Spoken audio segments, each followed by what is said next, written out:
Brought to you by ITEL and American Pistachios.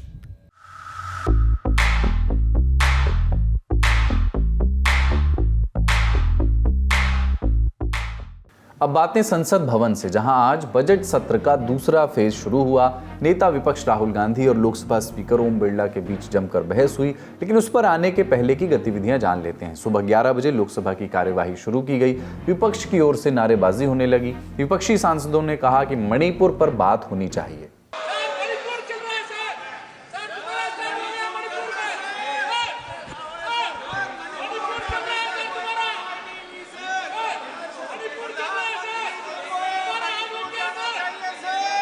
प्रश्नकाल आगे बढ़ा और फिर शुरू हुआ भाषा विवाद। दरअसल केंद्रीय शिक्षा मंत्री धर्मेंद्र प्रधान तमिलनाडु से जुड़े एक सवाल का जवाब दे रहे थे, लेकिन विपक्षी सांसदों को तभी ध्यान आया कि अभी तो नई शिक्षा नीति के 3 लैंग्वेज फॉर्मूला पर केंद्र और राज्य सरकार में यानी तमिलनाडु सरकार में ठनी हुई है, और तमिलनाडु के MK स्टालिन सरकार जो है तमिलनाडु की, वो बार बार केंद्र पर हिंदी भाषा थोपने के इल्जाम लगा रही है।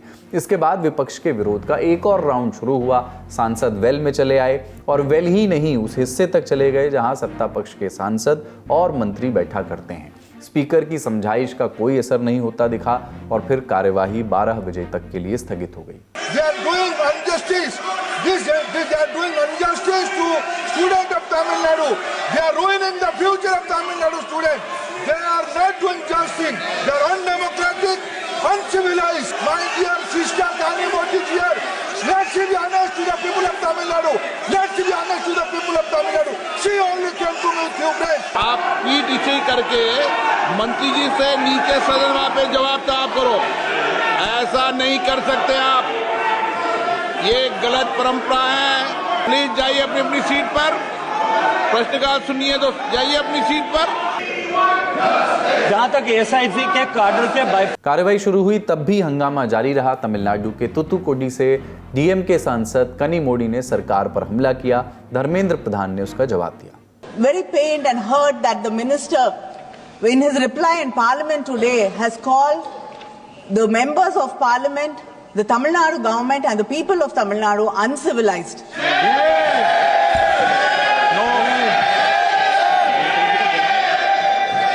Truth is that members of Parliament, sir, that is not enough, sir. Sir, Let me first withdraw my word. If it hurts my word to anybody, I withdraw my words. I don't have an issue on that. But regarding the other part of the issues he mentioned, Kanimoti, please sit. Please sit. बैठिए, Please sit. At least I know you listen my point of view, and I listen your point of view. I always do that. Speaker ने भरोसा दिलाने की कोशिश की कि शिक्षा मंत्री के शब्दों को रिकॉर्ड से हटा दिया गया है। हंगामा नहीं रुका तो इस बार स्पीकर की ओर से वार्निंग दी गई।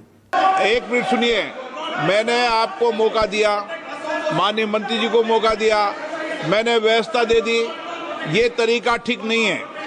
आप बोलते समय ध्यान रखना, रिकॉर्ड में नहीं है। अगर रिकॉर्ड में होता ना तो मैं सदन से आपको कार्रवाई कर सदन से बाहर निकलता। सुन लिए आज के बाद, और ऐसा ही करूंगा। सुन लिए, आप सीट पर आके रिकॉर्ड में बोलिए, मैं भी कार्रवाई करता हूं आपके खिलाफ। बोलो, सीट पे जाके रिकॉर्ड में बोलो, अभी कार्रवाई करता हूं। लोकसभा का एक और हाई पॉइंट आज था मणिपुर का बजट। वित्त मंत्री निर्मला सीतारमण ने मणिपुर का बजट पेश किया। 13 फरवरी से मणिपुर में राष्ट्रपति शासन लागू है। इसी वजह से बजट बनाने का अधिकार अभी केंद्र को मिला हुआ है। 12:15 बजे का समय हुआ। महाराष्ट्र के परभणी से सांसद संजय हरिभाऊ जाधव फसल बीमा योजना पर बोलना शुरू ही किए थे कि नेता विपक्ष राहुल गांधी खड़े हो गए और वोटर लिस्ट में कथित गड़बड़ी का मुद्दा उठाया। प्रतिपक्षी नेता ये बोल रहे हैं ना, इनको बीच में तो रोकना ठीक नहीं है ना। 1 मिनट उनको बीच में तो रोक। हाँ, क्या बोलिए? स्पीकर सर, आपने सही बात बोली कि वोटर लिस्ट क्या सरकार बनाती है। मैंने नहीं बोला नहीं, आपने बोला क्या, और आपने सही बोला कि सरकार वोटर लिस्ट नहीं बनाती है। मगर पूरे देश में वोटर लिस्ट पर सवाल उठ रहे हैं। हर स्टेट में, हर ऑपोजिशन के स्टेट में और महाराष्ट्र में black and white voter list पे सवाल उठे हैं। तो पूरा ऑपोजिशन मिलकर सिर्फ ये बोलने दीजिए। पूरा ऑपोजिशन सिर्फ मिलकर यह कह रहा है कि वोटर लिस्ट पे यहां पे एक डिस्कशन हो जाए। ओके। आप बनाते नहीं हो, इसको हम एक्सेप्ट कर रहे हैं, आप डिस्कशन तो कीजिए। आनंद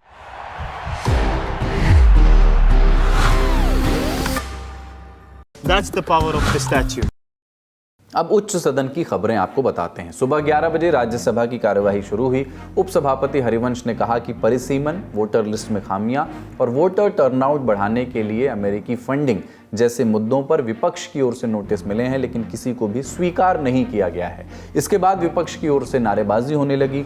राज्यसभा में नेता प्रतिपक्ष मल्लिकार्जुन खड़गे ने वोटर लिस्ट वाला मुद्दा उठाने की कोशिश की, लेकिन चेयर ने यह कहकर के खारिज कर दिया कि एक संवैधानिक संस्था के बारे में हम यहां बयानबाजी नहीं कर सकते। उपसभापति हरिवंश के निर्णय के बाद विपक्ष ने वॉकआउट कर दिया, जिसको लेकर के नेता सदन जगत प्रकाश नड्डा ने पूरे विपक्ष को निशाने पर लिया। आरोप लगाया गैर जिम्मेदाराना रवैये का। ये जो प्रथा है, ये कहीं ना कहीं विपक्ष के द्वारा इंस्टीट्यूशन को डैमेज करने का कुत्सित प्रयास है। कुछ नियम होते हैं, कुछ कानून होते हैं जिसके तहत बहस होती है। अगले 10 दिनों तक अभी बजट के हर सब्जेक्ट पर डिस्कस होनी है। हम लोग डिस्कशन के लिए तैयार हैं। कानून तो पढ़ना सीखो, चर्चा करना तो सीखो। ये गैर जिम्मेदाराना व्यवहार है विपक्ष का, और ये भारतीय संविधान, भारतीय संसद को एक तरीके से देश के सामने इस इंस्टीट्यूशन को मेलाइन करने का तरीका है। मैं चाहूंगा, इंक्लूडिंग लीडर ऑफ ऑपोजिशन, इनका एक रिफ्रेशर कोर्स कराया जाए। They should go for a refresher course, they should understand the rules and the regulations. मैं इनके वॉकआउट को घोर निंदा और गैर जिम्मेदाराना व्यवहार मानता हूं, और आगे इनको सुबुद्धि मिले ऐसी मैं ईश्वर से प्रार्थना करता हूं। इसके अलावा संसद की गतिविधियां क्या रहीं, विस्तार से जानने के लिए आप देख सकते हैं हमारा पार्लियामेंट्री अफेयर्स बुलेटिन संसद में आज।